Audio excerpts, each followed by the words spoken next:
شب برات کی انتہائی رحمتوں والی، برکتوں والی، عزتوں، مغفرتوں اور سعادتوں والی رات ہے۔ آج ہی وہ نصیبوں والی گھڑیاں ہیں جب اللہ تبارک و تعالی نبی پاک صلی اللہ علیہ وسلم کی امت میں سے بنو کلب کی بکریوں کے بالوں کی تعداد کے مطابق لوگوں کی مغفرت فرمائے گا۔ عزیز دوستو، بزرگوں اور بھائیوں، چونکہ یہ شب برات کی رات ہے تو اس رات بہت سارا اہتمام اور بہت ساری چیزوں کی ہمیں ضرورت ہے، اور جن حالات کا، جن آزمائشوں کا اس وقت امت مسلمہ اور پوری دنیا کو سامنا ہے، ان میں بہت زیادہ ضرورت ہے کہ ہم اپنے گھروں میں، مساجد میں، اپنے اپنے مصلی پر بیٹھ کر اپنے رب کریم کو یاد کریں، اس کے حضور ناز اپنی پیشانی کو جھکائیں اور اس سے اپنے اپنے حصے کی خیرات طلب کریں۔ یاد رکھیے گا کہ یہ وہ مقدس گھڑیاں ہیں کہ مغرب سے لے کر صبح صادق تک اللہ تبارک و تعالی آسمان دنیا پر نزول جلال فرماتا ہے جو اس کی شان کے لائق ہے، اور وہ اعلان فرماتا ہے آج کی رات کے ہے کوئی بخشش مانگنے والا میں اسے بخش دوں، ہے کوئی رزق طلب کرنے والا میں اسے رزق عطا کروں، ہے کوئی میری بارگاہ سے اس بات کا سوالی کہ میں اس کے اوپر کرم فرماؤں۔ بس ضرورت کس چیز کی ہے؟ ضرورت اس چیز کی ہے کہ ہم نے یہ جو حدیثیں بار بار سنی ہوئی ہیں ان پر غور کریں، اور یہ نہ سوچیں کہ یہ پچھلے سال بھی ہم نے بات سنی تھی، بلکہ اس پر پورا غور کریں اور حدیث کے ایک ایک جملے، ایک ایک حرف اور ایک ایک لفظ پر اینگل یقین کر کے بیٹھ جائیں جھولی پھیلا کے، اور عرض کریں کہ اللہ تمہارے اوپر فضل فرما، اللہ تمہارے اوپر رحم فرما۔ تو کوشش کریں کہ بہت زیادہ استغفار پڑھا جائے آج کی رات میں، اور کوشش کریں کہ سورہ یاسین کی تلاوت کی جائے، سورہ ملک اور سورہ واقعہ کو پڑھا جائے، اور درود و سلام کثرت کے ساتھ نبی پاک صلی اللہ علیہ وسلم کی بارگاہ عالی مرتبت میں عرض کیا جائے، اور یقین کے ساتھ، ایمان کے ساتھ اللہ کے حضور یہ دعا مانگی جائے کہ اللہ تو رحمت والا معاملہ فرما، درگزر والا، فضل والا معاملہ فرما۔ رسول اللہ نبی پاک نے دعا مانگی، ثم دعا، دعا مانگ کر حضور پھر دعا مانگنے لگے۔ حضور نے دعا مانگی اور دعا مانگ کر حضور پھر دعا مانگنے لگے، اور ثم دعا رسول اللہ تیسری دفعہ فرماتی ہیں، کہتی ہیں حضور نے دعا مانگی اور دعا مانگ کر پھر دعا مانگنے لگے، یعنی حضور نے دعا مانگی اور پھر دعا مانگی اور دعا ختم ہو گئی تو تیسری دفعہ پھر دعا مانگی، یعنی حضور نے مانگا۔ کیا کہا حضرت نے؟ فرمانے لگے مانگیں گے، مانگے جائیں گے، منہ مانگی پائیں گے، سرکار میں نہ لا ہے نہ حاجت اگر کی ہے، مانگیں گے، مانگے جائیں گے، منہ مانگی پائیں گے۔ حضور نے دعا مانگی اور دعا مانگ کر پھر دعا مانگی اور دعا مانگ کر پھر دعا مانگی، تو نبی پاک صلی اللہ علیہ وسلم کا تو اللہ سے مانگنے کا، اس کو منانے کا یہ طریقہ۔ حضرت عبداللہ ابن عمر فرمانے لگے، یہ لفظ ابو داؤد شریف میں موجود ہے، ذرا ان کا بھی ذائقہ محسوس کیجئے گا۔ حضرت سیدنا عبداللہ ابن عمر فرماتے ہیں میں حضور کی مجلس میں حاضر تھا، حضور مانگنے لگے اللہ سے، حضور اللہ سے مانگنے لگے۔ میں تو کئی دفعہ یہ دعا بھی مانگنے لگ جاتا ہوں کہ اللہ تو ان دعاؤں کی طرف تو دیکھ جو تیرے رسول نے ہمارے لیے مانگی۔ اللہ تو ہمیں تو نہیں نہ مانگنا آتا، نہیں طریقہ آتا، نہیں سلیقہ آتا، نہیں انداز آتا، ہم تو بے توجہ سے لوگ ہیں، بیٹھنے کا ڈھب نہیں آتا ہمیں تو ہاتھ اٹھانے کا سلیقہ نہیں آتا، ہم تو وضو کرنے کے اس طریقے سے آشنا نہیں پر اللہ تیرے محبوب نے تو خوب مانگا ہے نا تجھ سے، تیرے پیارے حبیب علیہ السلام نے تو تجھے منایا ہے نا ہمارے حق میں، تو اللہ تو ان دعاؤں کی طرف تو دیکھ۔ حضرت عبداللہ ابن عمر رضی اللہ تعالیٰ عنہ فرماتے ہیں میں حضور کی مجلس مبارکہ میں بیٹھا تھا، ابو داؤد شریف میں موجود ہے، کہتے ہیں حضور دعا مانگ رہے تھے۔ دعا کیا تھی؟ دعا حضور یہ مانگ رہے تھے رب اغفر لی، یا اللہ ہمیں بخش دے، وتب علی، اللہ ہماری توبہ قبول فرما، انک انت التواب الرحیم، بے شک تو توبہ قبول کرنے والا اور رحم کرنے والا۔ نبی پاک صلی اللہ تعالیٰ علیہ وآلہ وسلم سے امت کا جذباتی رشتہ ہے، یہ پہلے دن سے ہی ابو جہل کب منع کرتا تھا کسی مسلمان کو کہ خانہ کعبہ میں نماز نہ پڑھو، کہتا پڑھو. حضرت صہیب ابن سنان رومی سے اس نے کہا کہ آپ اپنے طریقے کے مطابق، مسلمانوں کے طریقے کے مطابق کعبے کے اندر نماز پڑھیں، جو مرضی کریں. روکتے تو وہ نبی پاک کے قریب جانے سے تھے. وہ منڈیوں میں بیٹھ جاتے تھے، حضور کے قریب نہ جانا، حضور کے قریب نہ جانا، حضور کے قریب نہ جانا. میری بات کو آپ سمجھے اور ہمیشہ یاد رکھیں، امت کا نبی پاک سے جذباتی رشتہ، جذباتی. یہ جو رسول اللہ کی امت ہے یہ گناہ گار ہو سکتی ہے پر اپنے نبی کی غدار نہیں ہوتی. میں آپ کو صحیح کہہ رہا ہوں. میرے کلین شیو نوجوان کے کان میں آپ جا کے کہیں نبی پاک، تو چاہے اس نے نماز نہ پڑھی ہو، چاہے اس نے داڑھی نہ رکھی ہو، آپ حضور کا نام لیں اس کے رونگٹے کھڑے ہو جاتے ہیں. اس کی طبیعت، اس کا دل دھک دھک کرتا ہے. اس کی ایک ایک روح سے محمد محمد کی آوازیں نکلتی. یہ فیض ہے رسول پاک کا اور یہ کرم ہے اللہ کا اس امت کے ساتھ. امیر ملت پیر جماعت علی شاہ صاحب محدث علی پوری فرماتے ہیں ایک جگہ ہندوؤں کا جلسہ تھا، ہندو پنڈت تقریر کر رہا تھا، اس نے نبی پاک صلی اللہ علیہ وسلم کی شان میں معاذ اللہ کو بے ادبی کر دی. مسلمان تھے ہی نہیں. ایک مسلمان تھا، وہ ملنگ نہیں ہوتے دوری ڈنڈے والے، اس کے بعد رنگین ڈنڈا تھا، وہ کہیں دور بیٹھا تھا. تو اس نے سن لی اسپیکر چل رہا تھا تو وہ ڈنڈا لے کے تو سٹیج پہ چڑھ آیا. وہ کہتا ہے میں نے پنڈت کے ساتھ میں مارا ایک ہی ہے پر مارا ذرا صحیح کر کے. اور ڈھیر ہو گیا، لوگوں نے گرفتار کر لیا، جیل میں چلا گیا. پیر صاحب کہتے ہیں میں ملنے گیا، بندے کو بسم اللہ بھی سیدھی نہیں پڑھنی آتی، سورۃ اخلاص بھی ٹھیک نہیں آتی، ربنا آتی نہ دعا نہیں کر سکتا، ملنگ ہے. میں ملنے گیا اور میں نے کہا یار نہ تو نماز پڑھے، نہ داڑھی رکھے، نہ تو مسجد جائے، پر تو نے کمال کر دی. تو کہتے ہیں پیر صاحب چھم چھم رویا اور پنجابی میں کہنے لگا پیر صاحب میں گناہ گار ہاں پر اپنے نبی دا غدار تے نہیں نا. یہ گناہ گار اور غدار میں فرق ہوتا ہے. میں گناہ گار ہوں پر یہ تو نہیں نا کسی کی ضرورت کہ میرے سامنے میرے نبی کے بارے میں بات کر جائے اور ساڑی اچھی تے سچی سرکار نو گل کر جائے. یہ بات آپ سمجھیں. دشمن احمد پہ شدت کیجئے، ملحدوں سے کیا مروت کیجئے، شرک ٹھہرے جس میں تعظیم رسول، اس برے مذہب پہ لعنت کیجئے. اور مثل فارض زلزلے ہوں نجد میں ذکر آیات ولادت کیجئے اور یا رسول اللہ کی کثرت کیجئے. نبی پاک کا پیار امت کے لیے سرمایہ حیات ہے. رسول پاک کے ساتھ امت کا والہانہ رشتہ ہے. نبی پاک کے ساتھ والے حضرت خبیب کو گرفتار کر لیا مکے والوں نے. اس وقت غربت تھی اسلام پر.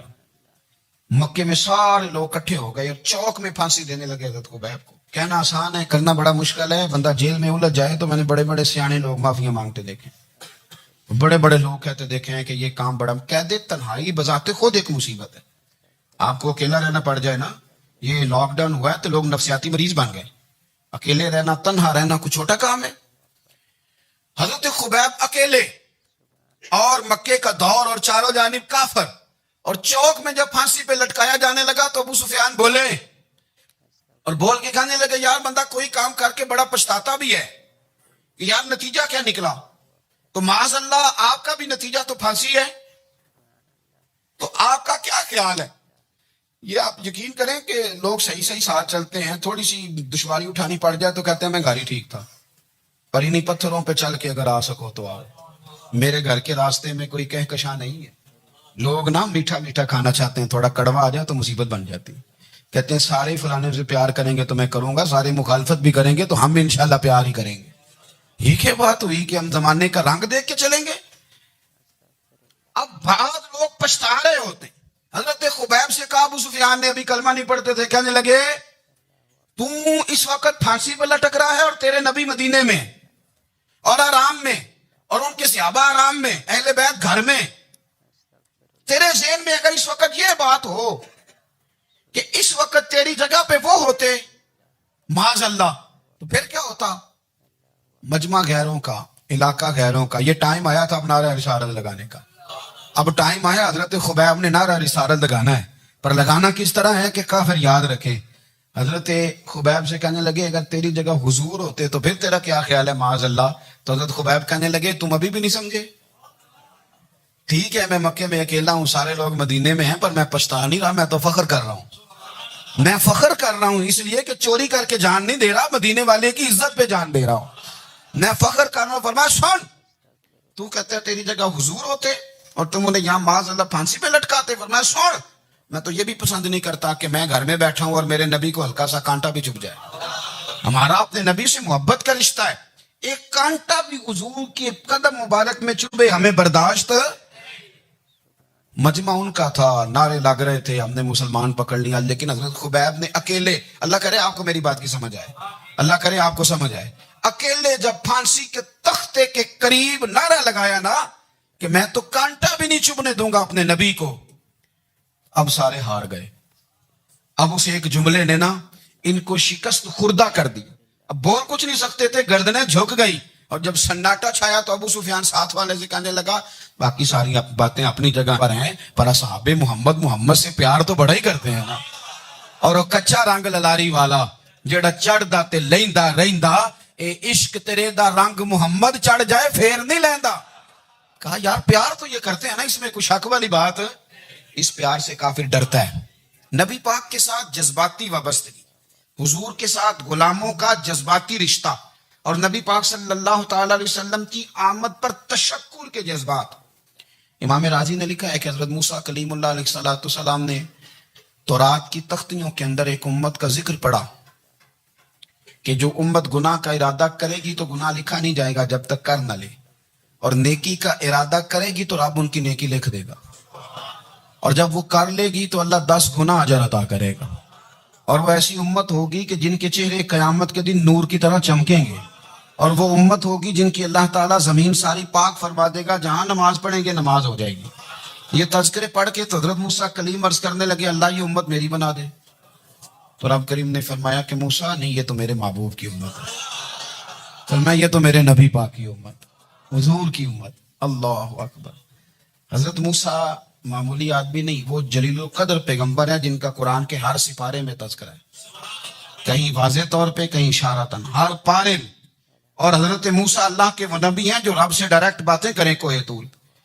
کہا اے موسیٰ یہ امت تو میرے نبی کی ہے. تو حضرت موسیٰ علیہ السلام عرض کرتے ہیں, امام راضی نے لکھا ہے, کہتے ہیں اللہ پھر مجھے اپنی نبی کی امت میں شامل کر. وہ یار ہمیں لوگ کہتے ہیں میلاد نہ مناؤ, جس امت میں آنے کے لیے حضرت موسیٰ نے دعا مانگی, جس محبوب کی غلامی کے لیے, ہمیں تو دعا بھی کوئی نہیں مانگنی پڑی, اللہ نے فضل سے ہی مدینے والے کا غلام بنا دیا. ہم حضور کے تذکرے نہ کریں, ہم تشکر نہ کریں, ہم نبی پاک صلی اللہ تعالی وسلم کی نعت نہ پڑھیں, ہم حضور کے آنے پر جشن کا اظہار نہ کریں. ہر وہ جائز طریقہ جس سے اظہار خوشی ہو سکے وہ میلاد پہ کرنا چاہیے, اور اس کے لیے اسباب بنانے چاہیے. امت کا ایک جذباتی انداز ہونا چاہیے نبی پاک کے ساتھ, ایک وارفتگی, ایک ذوق, ایک طبیعت کے اندر وجدان. نعرہ مطلب اس طرح نہ ہو کہ بس چل رہا ہے کام. میں نہیں ہوں قائل, میں کہتا ہوں پہلے تو کوئی لگائے نا, اور پھر نعرہ جب لگتا تھا نا تو مسلمانوں کے نعرہ لگتا تھا تو بڑے بڑے لوگ کانپ جاتے تھے. صوفیاء نے لکھا ہے کہ حضرت عمر نے جب کلمہ پڑھا نا تو 39 بندے کلمہ پڑھتے تھے. تو نبی پاک نے رات کو دعا مانگی, اے اللہ عمر کو مسلمان کر کے اسلام کو عزت دے. حضرت عمر سویرے آ گئے, میں وہ تفصیل میں نہیں جاتا, بات لمبی. حضرت عمر جب آئے نا, اور انہوں نے آتے جب کہا نا کہ میں کلمہ پڑھنے آیا, تو حضور اتنے راضی ہوئے کہ نبی پاک نے کہا اللہ اکبر. تو صحابہ نے نعرے لگائے اللہ اکبر اللہ اکبر, یعنی 40 لوگ مسلمان ہوئے تو نعرے لگے. ہمارے صوفیاء کہتے ہیں حضرت عمر کے آنے پر جب نعرے لگے تو بتاؤ کہ وہ تو نعرہ تکبیر لگا, نعرہ رسالت کیوں نہیں لگا؟ تو کہتے ہیں گویا ہمیں حضور نے یہ سمجھایا ہے, حضور کے اشاروں نے سمجھایا ہے کہ میں اب اپنے نعرے خود تو نہیں نہ لگاؤں گا, میں نے تو اللہ اکبر کہہ دیا, عمر آ گیا ہے میرے نعرے لگاتا رہے گا. نعرے لگیں گے. حضرت عمر نے پہلے دن ہی کہا کہ حضور آپ سچے رسول ہیں تو چھپ چھپ کے نماز کیوں پڑھیں. شروع ہو گئے نعرے, حضور آپ سچے ہیں تو چھپ چھپ کے نماز کا کیا مانا ہو. تو حضور نے فرمایا تیرا کیا ارادہ ہے؟ حضور سارے نہیں, ایک میں, ایک امیر حمزہ, ایک لائن کے آگے وہ لگ جائے, ایک کے آگے میں لگ جاؤں, اور باقی مسلمان جتنے ہیں کل 40 تھے, پیچھے 18 19 بچیں گے, تو ایک لائن میں وہ ہو جائیں, ایک میں آگے, ایک میں امیر حمزہ ہو, ایک میں ہوں. تو دیکھ لیتے ہیں یہ ہمیں نماز کیسے نہیں پڑھنے دیتے. ہاں دیکھ لیتے ہیں. آئے نا میدان میں, ادھر ستمگر ہنر آزمائیں, تو تیر آزما ہم جگر آزمائیں. اور غلامان محمد جان دینے سے نہیں ڈرتے, یہ سر کٹ جائے یا رہ جائے کچھ پرواہ نہیں کرتے. فرمایا بھی پتہ چل جاتا ہے نا, ایک لائن میں حضرت امیر حمزہ ہو گئے, ایک میں حضرت عمر ہو گئے. پہلے یہ مارتے تھے جو حرم شریف میں مسلمانوں کے طریقے پہ نماز پڑھتا تھا, یہ جلوسوں کی بڑی برکت ہے. اندر بیٹھے رہے نا چپ کر کے, نکل جائیں تو پتہ کچھ بھی نہیں چلتا. جب نکلتے ہیں لوگ کہتے ہیں جلوس کیا کا معنی ہے, تو میں بتاتا ہوں نا جلوس کا معنی کیا ہے. حضرت عمر نے باہر نکلے 2 لائنوں کا جلوس، لمبا بھی کوئی نہیں، بندے بھی 40، اور جناب فاروق اعظم باہر نکلے تو عمر کا نعرہ، عمر کا، حضرت عمر نے یوں کر کے آستینیں بازو کی چڑھا لی اور اپنے گلے میں جو ان کے رومال تھا نا اس کو یوں سینے پہ باندھا، اور اس ہاتھ میں تلوار تھی تو یوں کر کے باہر لہرائی، کہنے لگے او مکے کے کافرو ادھر آؤ میرے سامنے، جس نے اپنی بیوی بیوہ کرانی ہو، جس نے بچے یتیم کرانے ہوں، وہ آئے میدان میں، مصطفیٰ کے غلام آج سڑکوں پہ نکل آئے میدان میں ہمارے سامنے ہمارا مقابلہ کرے، آئے نا میدان میں، ہم نکلے ہیں، اب ہم یہاں کعبے میں اعلانیہ نماز پڑھیں گے، ہم پڑھیں گے، طاقت ہے تو آؤ نا ہمارا مقابلہ کرو، آؤ۔ کفر بذات خود بہت بڑا جھوٹ ہے، اور جھوٹ کے پیر بس 2 بندے نکلے تلواریں لے کے آگے آگے، تو پھر حضرت عمر نے اعلانیہ نماز پڑھوائی خانہ کعبہ۔ تو میرے بھائی رسول اللہ صلی اللہ علیہ وسلم کے غلام تو جب نعرہ لگاتے تھے تو وہی کمال جاتا تھا۔ پھر بریلی کے امام بولے، کہنے لگے پیش حق مجدہ شفاعت کا سناتے جائیں، حضور قیامت کے دن آگے آگے نا ہمارے آگے آگے خوشخبری دیں گے، کہیں گے تم فکر نہ کرو، آ جاؤ میں تمہیں بخشواتا ہوں، میں تمہاری سفارش، آ جاؤ پیچھے پیچھے۔ حضور نہ پیش حق مجدہ شفاعت کا سناتے جائیں گے۔ یقین کریں بریلی کے امام کو بھی بڑا ہی رنگ آتا ہے بیان کرنے کا، کہنے لگے آپ روتے جائیں گے، اللہ کو منانا ہے نا حضور نے، کہتے ہیں پیش حق مجدہ شفاعت کا سناتے جائیں گے، آپ روتے جائیں گے پر ہم کو ہنساتے جائیں گے، باغ جنت میں محمد مسکراتے جائیں گے، پھول رحمت کے گریں گے ہم اٹھاتے جائیں گے، اور حشر میں ہوگا ہمارا داخلہ اس شان سے ہم یا رسول اللہ کا نعرہ لگاتے جائیں، ہم یا رسول اللہ کا نعرہ۔ امام راضی کہتے ہیں حضور نے ایک رکا پکڑا چھوٹا سا، ایک بندے کو لوگ دوزخ میں لے کے جا رہے ہیں، اچھا مجھے ایک بات بتاؤ، فیصلہ پہلے ہو گیا ہے، اللہ کے سامنے ہوا ہے، اور فیصلہ ہو گیا اور طے ہو گیا کہ دوزخ میں جانا ہے، وہ قریب پہنچ گئے دوزخ کے، تو حضور نے دیکھ لیا، اور بتایا کس نے؟ حضرت آدم نے۔ حضرت آدم کہنے لگے حضور وہ آپ کے غلام کو دوزخ میں لے جا رہے ہیں۔ نبی پاک آگے گئے، کیا پڑھتے ہیں ہمارے بھائی؟ حضور نے مجھے ان سے چھڑا کے چھوڑ دیا۔ نبی پاک صلی اللہ علیہ وسلم آگے گئے، میں ادھر آؤ، کہاں لے کے جا رہے ہو؟ اللہ کے سامنے فیصلہ ہوا ہے نا، فرشتوں نے کیا ہے نا، فرشتے کو کسی سے بددیانتی تو نہیں نہ کرتے، فرشتوں نے جو کیا ٹھیک کیا ہے نا، کیوں لے کے جا رہے ہو؟ سونے گناہ زیادہ ہے، نیکیاں تھوڑی ہیں، فرمایا میرے سامنے تو لو۔ کسی فرشتے نے نہیں کہا کہ سونے ہم معاذ اللہ ہم کو بے ایمان ہے، ہماری کوئی سے زید چل ساڈا کو بننا سان جائے دے نال، بھائی میرا مطلب ہے صحیح تولا ہے، فیصلہ ہے، اور میں دوبارہ تو لو۔ گویا رب بھی فرماتا ہے جیسے میرا محبوب کہتا ہے ویسے ہی کرو، اور کوئی نہیں دوبارہ تول لو، کوئی حرج نہیں، تولو نا دوبارہ۔ فرشتے دوبارہ آئیں گے، انہوں نے دوبارہ تولا، ایک پلڑے میں نیکیاں ایک پلڑے میں گناہ۔ اب وہ گناہ پھر زیادہ نکلے تو نبی پاک نے نا جیب سے اتنا سا روکا نکالا، روکے کا بھی کوئی وزن ہوتا ہے، وہ حضور نے نیکیوں کے پلڑے میں رکھ دیا، نیکیاں بڑھ گئیں، فرشتے بھی چپ کر گئے، چلو بھائی جنت میں۔ میری طرح کا تھا نا پتہ سارا ہے سردار نے کی تھی، پتہ تو تھا نا اسے من دانم کے من دانم، تو سیدھا حضور کے قدموں سے جا لگا، کہنے لگا سونیا میں تو ساری زندگی گناہ کرتا رہا، یہ کون سی نیکی ہے؟ تو حضور فرمانے لگے چپ کر، جنت کا دروازہ کھول گیا، تو جا جنت میں۔ حضور رکے میں کیا ہے؟ فرمایا تو نے ایک دن درود و سلام نہیں پڑھا تھا، میں نے تیرا سنبھال کے رکھا ہوا تیرا درود شریف، وہ نعرے رسالت بھی تو نے لگائے تھے، وہ تو کھول کے میرے تذکرے میں نے تیرا سنبھال لیا، دوزخ میں تو کیا میرا سایہ نہ جائے، کیونکہ رسول پاک سے دیکھا نہ جائے، میرے رسول پاک۔ اور میری بات سنو، میں بھی آپ کو کھانا نہیں کھلاتا، لنگر میرے سنگی کھلاتے ہیں، میرے دوست آپ کو کھانا پیش کرتے ہیں، ہر جگہ آپ جاتے ہیں تو وہاں کچھ لوگوں کی ڈیوٹی ہوتی ہے، لیکن ترمذی شریف سیاستہ کی حدیث ہے، حضرت انس نے پوچھا تھا حضور قیامت میں کہاں ملیں گے؟ فرمایا حوض کوثر پہ۔ حضور وہاں انس پانی پلائیں گے کہ بلال پلائیں گے کہ سہیب پلائیں گے؟ فرمایا نہیں، امت پیاسی آئے گی تو میں اپنے دست مبارک سے پانی پلاؤں۔ حضور وہاں نہ ملے تو فرمایا پل صراط پہ آنا، امت گزرے گی تو میں رب سلم کی دعائیں کروں گا۔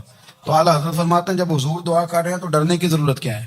خدا کی رضا چاہتے ہیں دو عالم، خدا چاہتا ہے رضائے محمد، رضا اب پل سے وجد کرتے گزری کہ ہے رب سلم دعائے محمد صلی اللہ ہو۔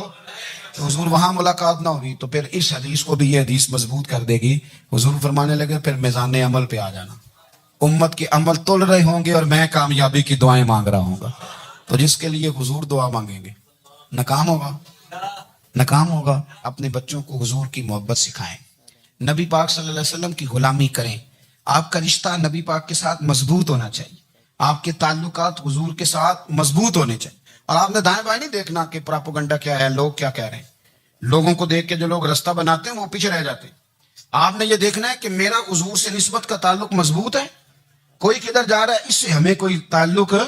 اس وقت عالمی حالات کیا ہیں, قومی حالات